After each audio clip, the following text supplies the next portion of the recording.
So a few days ago, I did a video on the proposed Dexter spinoff that would be a prequel about the Trinity Killer. In the video, I gave multiple reasons for not wanting it, which included Trinity having such a defined kill cycle that it would not, in my view, work well for a TV series. And with us already knowing the fates of his immediate family, his wife, and children, there wasn't much to explore. Now, it appears that most of the comment section agreed with me, but we had a few outliers, and the issue here is not necessarily having a different opinion, but more so continuing that pattern from the Dexter fan I did a video on, the comments of where they either don't address what I said or they respond to a piece of it. We have an appetizer and a main course. We'll start with the appetizer. Captain Hostile 101, and he's certainly living up to his moniker, writes, "Have you seen the Penguin Dude or any antagonist-based show? 90% they are great. What could more be explored in this that we already don't know? Like everything, Trinity is one of the most complex TV villains and would definitely benefit with the prequel backstory. I don't know what you all smoking here in this comment section, but it's not good." Expletive. So in this comment, he compares Trinity to Penguin from the Matt Reeves Batman film and mentions the latter getting a spin-off series. This is apples and oranges because while Trinity was the main antagonist of Dexter's fourth season, Penguin was one of multiple antagonists in the Batman, and certainly nowhere near as fleshed out in background in that film as Trinity was in Dexter. I don't believe this guy has seen 90% of antagonist-based shows. He claims that Trinity is one of the most complex TV villains, which I guess I'll agree on him being complex, but he doesn't explain why he would, quote unquote, benefit from a prequel backstory, especially when so much of his backstory was covered in the fourth season. We know he lost his family. We know he kills in fours. We know he traveled around the U.S. doing this for years. We know he's abusive to his family. We know his job. What else is there to explore? And remember, if you don't want unnecessary Dexter content made so Showtime can keep squeezing pennies out of this IP, you are smoking. Killshot87 writes, "I seriously don't understand the logic of half the people in this comments section.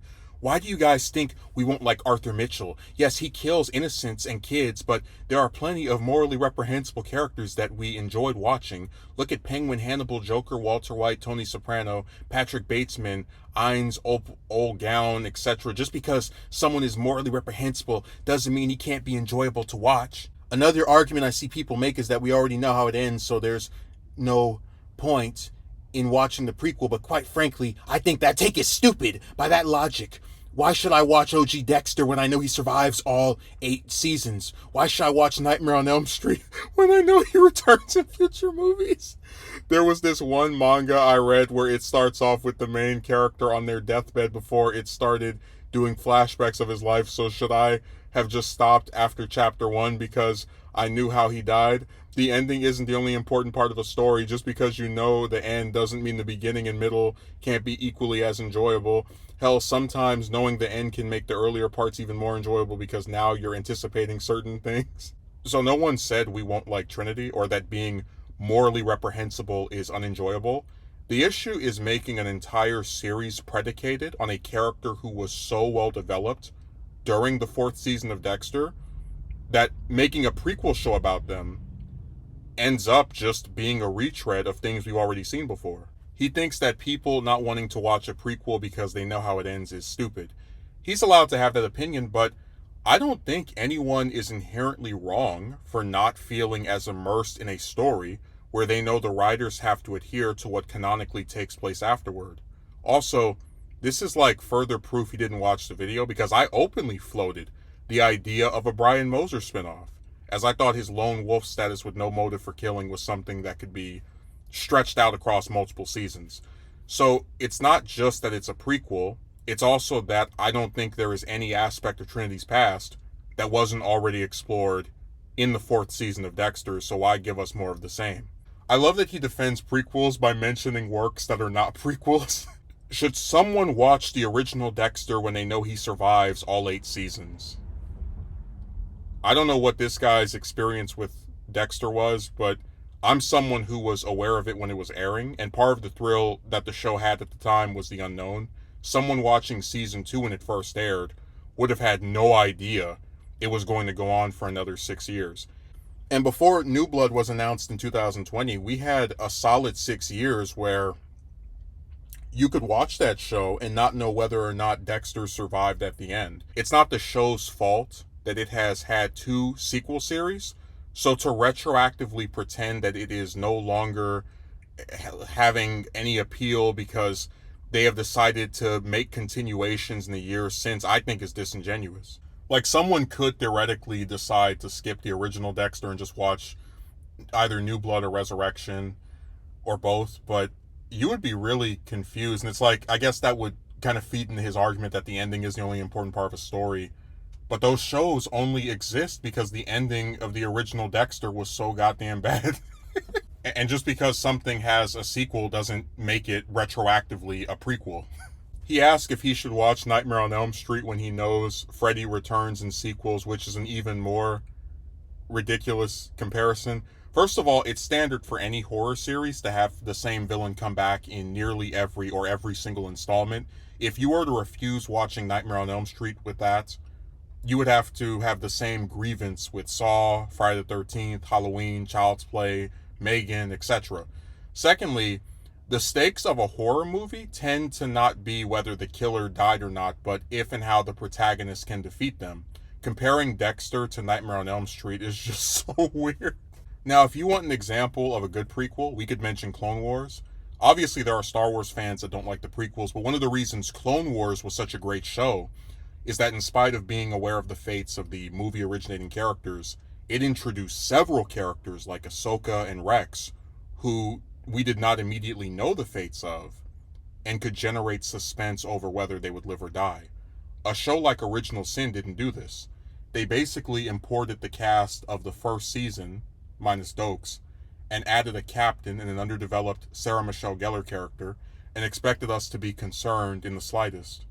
And if those same creatives are going to be in charge of a Trinity show, it stands to reason we're probably not going to get any new characters in prominent roles to care about the fates of. He writes about reading a manga where the main character dies in the first chapter and asks if he should stop reading because he knows he died. What does a character dying in the first episode or chapter have to do with prequels? It's utterly irrelevant, but if I'm engaging in good faith, I can say there are plenty of stories that begin in medias res, and the viewer is gradually made aware of what occurred to get to this point. Desperate Housewives starts with a death, and the mystery of the first season is what led up to that demise. He argues that the ending is not the only important part of the story, and knowing the end can make the earlier parts even more enjoyable because now you're anticipating certain things. Well, the ending is certainly one of the most important parts of the story, as a terrible ending can sour people who would want to see either a show or movie from even bothering with it. Literally, all I knew about Dexter before deciding to watch it was that it was about a serial killer who killed other serial killers, and it had one of the worst endings of all time, right up there with Game of Thrones, or I guess down there would be the better statement. And the ending of New Blood was so bad that I wouldn't have even bothered watching that show if they hadn't have decided to make Resurrection. And I knew that skipping New Blood would leave me confused about the second attempt at undoing a terrible conclusion. So like I said, I don't inherently have a problem with a disagreement. They can go on their own channels and talk about how excited they are to see Trinity naked or burying children alive.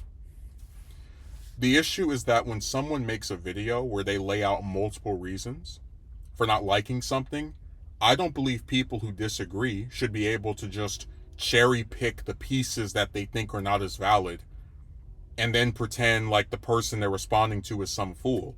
Look at how rude these guys are. We're smoking if we don't want this show, and we're stupid for not wanting a story that is handcuffed by the fact that it has to take place before something that came out before it. It's crazy how they will get more mad at us for not wanting a Trinity prequel show than they will be at the creatives if the show turns out to be crap.